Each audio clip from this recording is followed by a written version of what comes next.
Vamos a otro tema, porque en 3 meses más serán las elecciones municipales en el país. Y respecto de esto, Ipsos reveló en un nuevo informe que más del 70% de los encuestados apoyaría la implementación de un voto electrónico.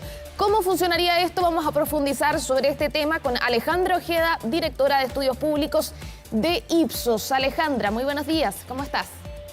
Hola, buenos días, Marian. ¿Cómo estás tú? Muy bien, muchas gracias, Alejandra. Comentemos de inmediato lo que está pasando con esta encuesta, este estudio que ustedes realizaron, porque justamente uno de los temas que está en la contingencia durante estas últimas semanas tiene que ver con la dificultad de ir a votar en estas elecciones, porque es una elección muy grande. Entonces, lo que se propuso es realizar las elecciones en 2 días, eso todavía se está viendo en el Congreso, pero frente a eso también aparece esta posibilidad que cada cierto tiempo está sobre la mesa de un voto electrónico. Ustedes realizaron este estudio, ¿cuáles fueron los detalles que sacaron respecto de eso? Y también, por ejemplo, si todavía está la desconfianza respecto de que este sistema pueda funcionar en nuestro país.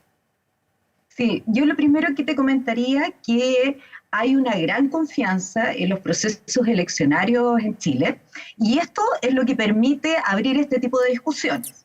Si hubiese sospecha respecto de sus resultados, respecto a las entidades que intervienen del CERVEL, por ejemplo, o de cómo funcionan las distintas personas que tienen que ver en los distintos momentos del proceso eleccionario, no estaríamos maduros para esta discusión. Pero sin embargo, dado que tenemos una alta tranquilidad a nivel ciudadano respecto de cómo se hacen las elecciones en Chile, se abre la posibilidad de esta discusión.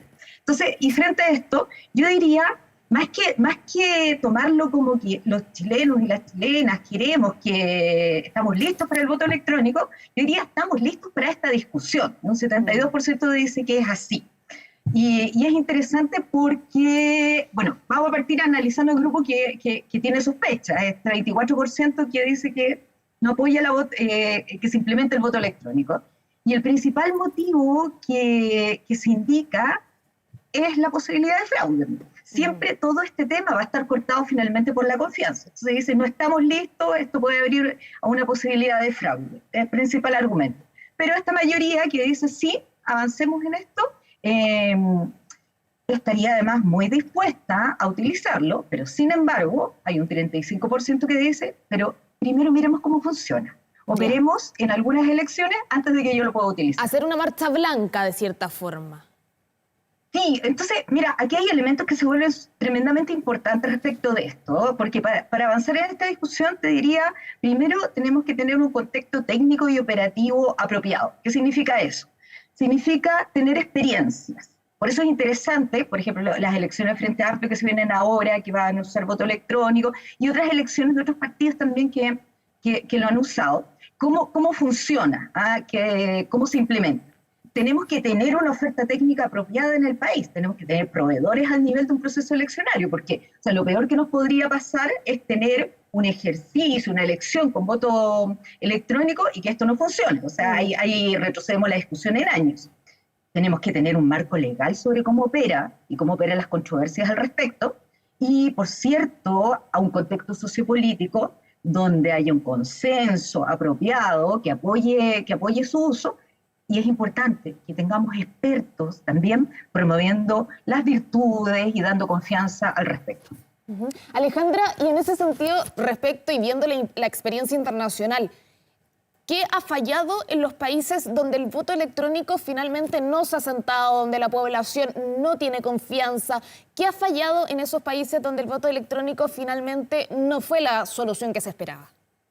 Principalmente proveedores, principalmente el uso del mecanismo. Cuando el uso del mecanismo ha tenido alguna falla, un delay, algún problema, términos de carga, etcétera, ahí el tiro cae la confianza. Por ejemplo, Argentina tiene mucho tiempo que tiene experiencia con voto electrónico, pero en las últimas elecciones tuvieron harto problema. Entonces el tiro cae la confianza porque abre la puerta a la desconfianza.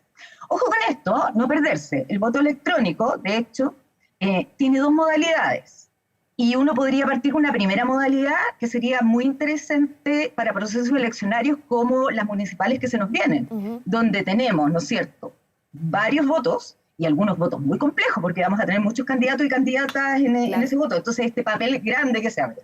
Entonces, la primera modalidad es implementarlo en los locales de votación. Y eso es tremendamente interesante, porque significa tener tótem, o tener ahí el dispositivo electrónico para poder votar. Y te abre muchas posibilidades, como por ejemplo, agrandar el texto. Claro. Es una modalidad más inclusiva. Te abre la posibilidad de confirmar si tú estás anulando. A veces las personas anulan sin saber que están anulando, marcando más de una preferencia, por ejemplo. Entonces te abre la posibilidad de confirmar que usted efectivamente está anulando el voto, sí, y se convierte en una opinión, digamos, en una forma de participación. Pero eso lo haces en el local y tienes asistencia. Otro es que es el que normalmente nos imaginamos, es que uno puede votar desde su casa a través del computador, ¿verdad? O del smartphone, que podría ser una segunda etapa, o podríamos intentar con ambos, pero yo creo que en pos de la generación de un mayor ambiente de confianza en esta materia, de ver cómo funciona, podría ser interesante el uso de implementar pruebas pilotos en ciertos locales donde podamos utilizar tótem para votación. Eso es interesante. Alejandra, dentro de este estudio que también ustedes realizan, uno de los porcentajes de los resultados que salen es que el 80% de los encuestados señala que el voto puede hacer la diferencia. Pero también hay otro punto, que los jóvenes son los que se informan menos respecto de las elecciones y los que deciden su voto más cerca del día en que hay que ir a las urnas. ¿Cómo analizan eso? ¿Hay una desafección del sector más joven respecto de la política, respecto de las promesas que se hacen en campaña, que puede ser paradójico, igual teniendo en cuenta que tenemos a un presidente que es el más joven que hemos tenido, ¿no es cierto?, que es un gobierno, entre comillas, joven? ¿Cómo se analiza también esa situación que se da dentro de este estudio?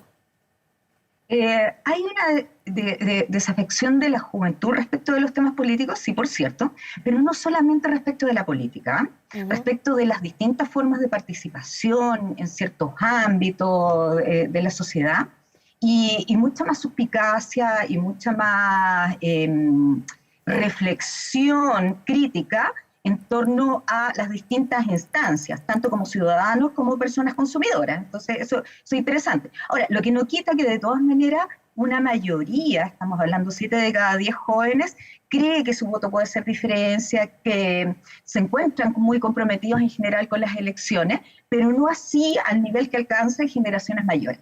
Pero sí es interesante que son personas, las juventudes son en general personas que se están informando menos respecto de estos procesos. Entonces ahí habría que echar un vistazo también respecto de...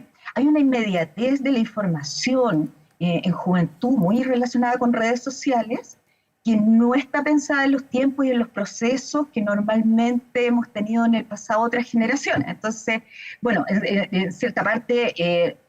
para las municipales se adecua también lo que veíamos como la franja, lo que operaba como el espacio de información solamente en televisión, ¿no es cierto? Ahora hay una modificación, incluye también redes sociales, estamos viendo la incorporación de otros canales. Pero sin lugar a duda, los jóvenes tienen un comportamiento político distinto, porque están decidiendo, según lo que declaran, su voto más encima de las elecciones, más inmediatista. Y eso nos habla probablemente de posiciones menos arraigadas, menos comprometidas con posiciones políticas, donde el voto ya viene definido desde mucho antes.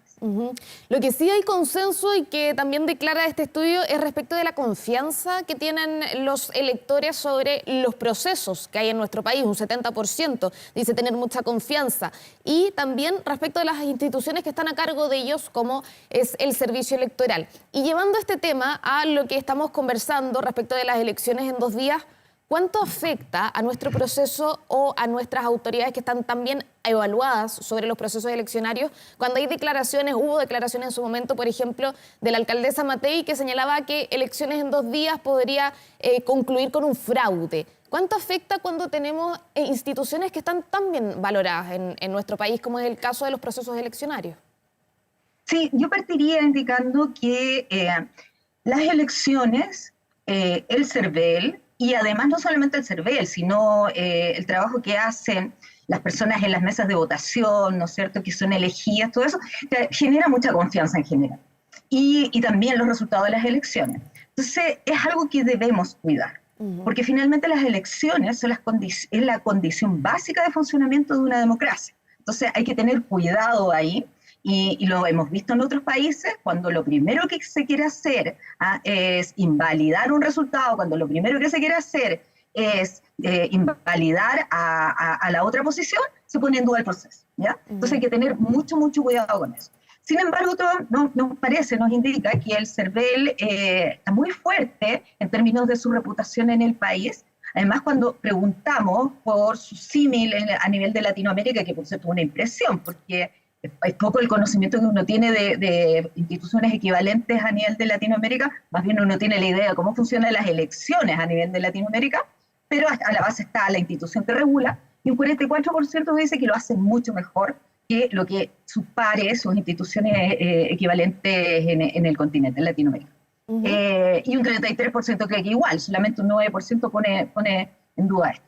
Pero sin embargo, sí, respecto de los 2 días me gustaría indicar que nuevamente, sí, a la larga, Mariana, la variable que atraviesa todo este proceso y que hace que las personas tomen una decisión o tengan una preferencia en términos de cómo ejecutar un proceso eleccionario, está relacionada con la confianza. Porque las personas que dicen que no les convence esta opción de los 2 días, que son un 43%, un 51% sí, 51%, la mitad de las personas consultadas en esta encuesta cree que debe hacerse en 2 días, pero este 43% te dice, mira, hay 2 temas que no me convencen. Lo primero es que esto tiene un costo económico muy grande para el país y para el comercio, que algo que está incluido dentro de lo que se está discutiendo en el Congreso respecto de si va a ser un feriado obligatorio o no. Pero segundo, porque abre la posibilidad de fraude. Y nuevamente nos aparece la confianza. Nuevamente nos aparece este elemento. Y claro, esta idea de que los votos quedan en la noche, en el local de votación, que deben ser protegidos, ahí no. Entonces, por eso probablemente el voto electrónico opera como un factor interesante. Claro, efectivamente. Y otra cosa, sí, y Marian, y otra cosa que también aparece interesante relacionado con esto, es que hay una mayoría rotunda, 88%, 9 de cada 10 personas consultadas que dice, yo quiero votar con lápiz azul pasta. Y no tiene nada que ver con la experiencia que tuvimos en pandemia, con un tema sanitario, con evitar contagios, ¿no es cierto? Sino que tiene que ver finalmente con que el lápiz azul pasta no se borra. Claro, efectivamente. Y volvemos al tema de la confianza, que es donde radica todo esto, ¿no es cierto? Ahora, también hay unos porcentajes que llaman la atención porque están muy en la discusión del debate público, que tiene que ver con el voto obligatorio, ¿no es cierto? Que es algo que se está discutiendo todavía, donde las posiciones están súper tensas. Y acá se señala que un 57% de los encuestados están de acuerdo con el voto obligatorio y un 41% con el voluntario. Dado este debate que se está haciendo, ¿por qué están tan peleadas estas posiciones? ¿Cómo ves tú, cómo analizas tú que haya un porcentaje tan alto apoyando cada uno de estos votos, del voto obligatorio y también del voto voluntario? Sí, hay un 72%, 7 de cada 10 personas dice primero, esta inscripción tiene que ser automática. Eso no está en discusión. Claro, sí. Ahora, sin embargo, es mayoría quienes apoyan el voto obligatorio, 6 de cada 10 personas consultadas. Pero sí, claramente, el voto voluntario también tiene un importante apoyo, 4 de cada 10 personas. Entonces, eso es interesante porque nos indica que es un tema en discusión, pero sin embargo, cuando uno habla, cuando aplica otros estudios, cuando habla con las personas a través de metodologías más cualitativas y nos escucha, hay una preocupación muy grande respecto de que los resultados de las elecciones sean legítimos. Y la legitimidad en gran parte pasa por la participación del padrón electoral. Y el voto voluntario, lo que nos ha demostrado es que tenemos cerca de un 45% de padrón electoral que no participa, más allá de las multas. Entonces, que le ha perdido incluso el miedo a las multas. Entonces, finalmente la pregunta es respecto de quiénes realmente están eligiendo en Chile y por lo tanto, quiénes son los que están ejerciendo el poder de la elección. Si finalmente aquí hay un tema de poder también, y quiénes quedan excluidos, porque se autoexcluyen, no van a votar, pero no hay que pensarlo tampoco en blanco y negro. Las personas que se autoexcluyen tienen que ver con muchos elementos, con estar decepcionado, porque finalmente el no votar para ellos es un castigo a la clase política, y no lo entienden que también podría ser en las urnas, porque no tienen los medios, por suerte en Chile la ruralidad no es un factor tan relevante, porque nuestra ruralidad es muy poca, a diferencia de otros países, pero tiene más que ver en ese momento con efectivamente estar informado, estar informada y, y tener un real acceso a poder ir a votar. Y eso Alejandra, pasa por interés. claro, justamente quería detenerme en ese punto que tú estabas hablando respecto del real acceso, porque durante la semana se dio un debate, ¿no es cierto?, sobre este punto, donde el diputado del Frente Amplio, Gonzalo Winter, señalaba de por qué vamos a obligar a justamente hacer participar de esto a la clase más vulnerable respecto de las multas que se podrían aplicar en el voto obligatorio. ¿Cómo ves ese debate? También teniendo en cuenta que hay que tener una igualdad respecto de la obligatoriedad en un voto.